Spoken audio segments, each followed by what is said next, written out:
Thank you, Mr. President. I was supposed to give a personal and collective privilege, but then, Mr. President, just to not belabor the issue anymore, because we have Senator Lacson who is set to deliver a privileged speech. May I just make a short manifestation, Mr. President, if I may? Yes, you may proceed. Yes, Mr. President, thank you. Mr. President, sabi po nung dating sikat na senador dito sa bulwagang ito, na itago natin sa pangalang Joker Arroyo, kapag bad ka, lagot ka. Pero ngayon, Mr. President, kapag good ka, lagot ka sa mga sindikato. Mr. President, ngayong araw pong ito, kaninang umaga, nagulat po ako nung meron pong kumaladkad sa pangalan natin tungkol po sa flood control project sa mahal nating lalawigang Bulacan. Uulitin ko at parang sirang plaka na po ako, Mr. President. Wala po ako kailanman naging flood control project. Hindi ko po sasabihin na I categorically deny this accusation. Dahil po may resibo po tayo. Meron po pwedeng i-verifika kung bakit ito nangyayari. Mr. President, noon pa man tayo ay lumalaban na against this flood control issues, Mr. President. 2023, I'm just not sure, Mr. President, kung ready na po yung staff natin para i-show yung video na since 2023 ay dito po sa mismong bulwagan na ito at sa mga committee hearings, binabanggit na po natin ito. Please.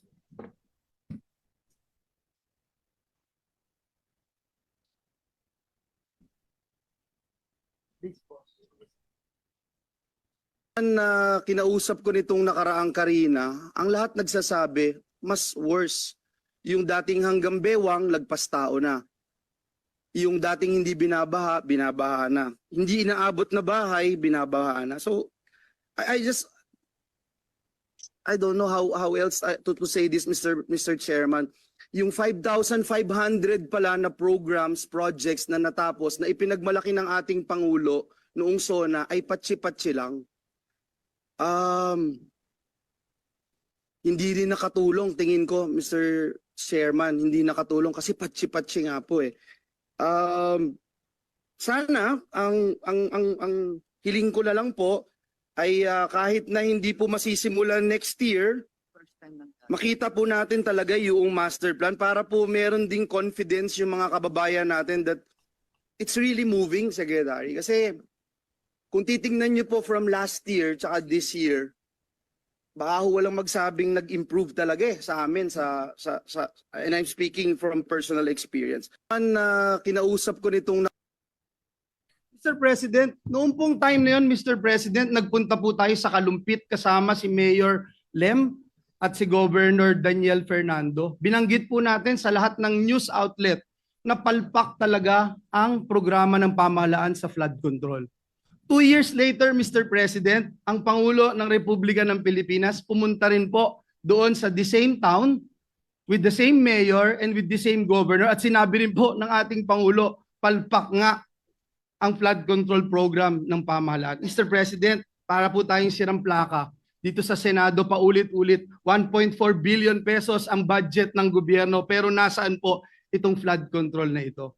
In the same year, Mr. President, kanina sa Kamara, sinasabi in the same year, may program daw po si Joel Villanueva. Wala pong ma-verify, wala pong ebidensya, wala pong resibo. Pero patuloy po itong tinatanong. Mr. President, sabi ng matatanda, kung sino yung lumalaban, siya yung gusto nilang tamaan ng mga sindikato. And if you can't convince them, confuse them. Binanggit din po yan ni Mayor Vico Soto. Mr. President, hinahanap pa ba natin ang mastermind? Dito rin po sa bulwagan na ito, Mr. President, unang nasabi yung binabanggit kahapon ni Senate President Escudero, a name that cannot be mentioned. Walang iba kung hindi si Dracula, na ginawang tagapagbantay ng Kamara doon po sa National Blood Bank natin. Ngayon, Mr. President, nasan po si Dracula? Bumaba daw po yung dugo. Bakit? Kulang na po ba ang supply ng dugo? Kaya sa iba na humahanap ng dugo si Dracula? Sino ba ang mastermind nito, Mr. President? Hindi po ba ganito rin po yung ginawa sa atin 2 years ago nung nilabanan natin yung People's Initiative na may mga script na pinababasa at basa, scripted lahat. Kahit walang ebidensya, i-contempt mo. Kahit walang ebidensya, ipako mo sa krus.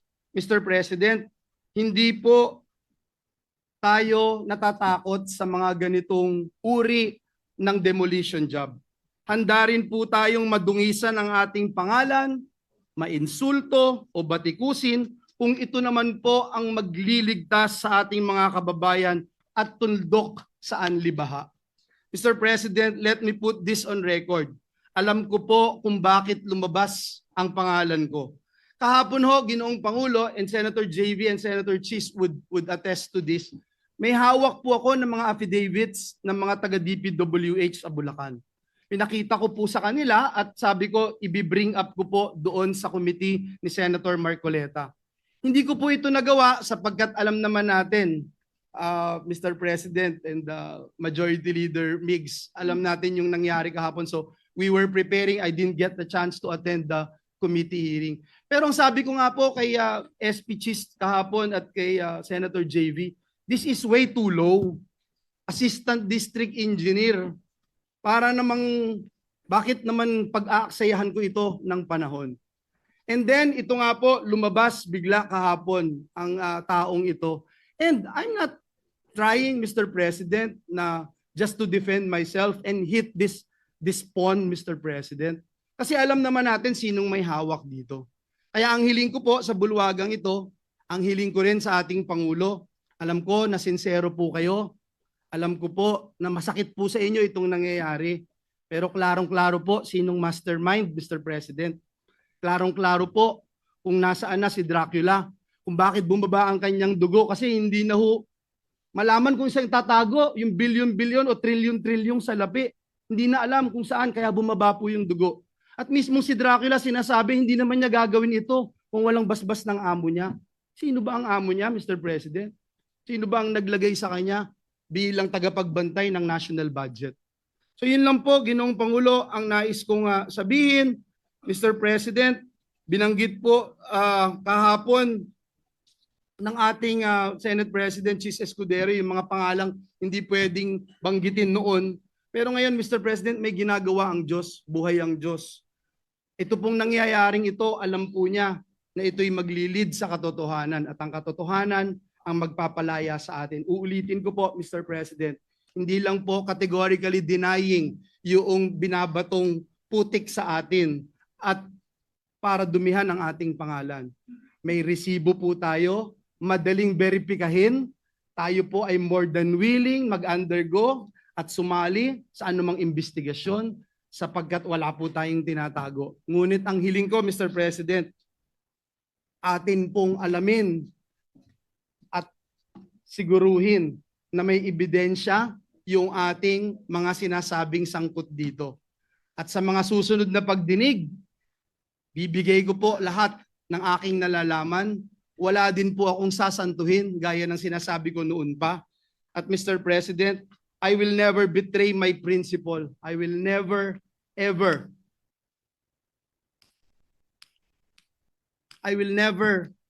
Mr. President, destroy the name that was given to me by my parents, Mr. President, because it's priceless, Mr. President. The Bible says a good name should be chosen than great riches. Pinalaki po ako ng magulang ko na naniniwala ako sa langit at impyerno. Pinalaki po ako ng magulang ko na naniniwala ako that when you die here on earth, you will face your Creator and immediately into judgment. Pinalaki po ako ng magulang ko na sa impyerno, wala pong graduation. Kahit 1 bilyong taon, kahit 1 trilyong taon, pag ikaw ay nagkasala, pag ikaw ay pinarusahan ng Diyos, wala pong graduation doon. Mr. President, my duty has always been to serve our kababayans.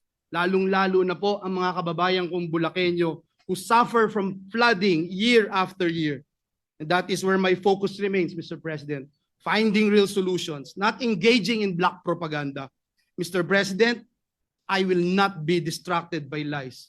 And instead, I affirm my commitment to the work that truly matters, serving our people with honesty and integrity. Maraming salamat po, Ginoong Pangulo.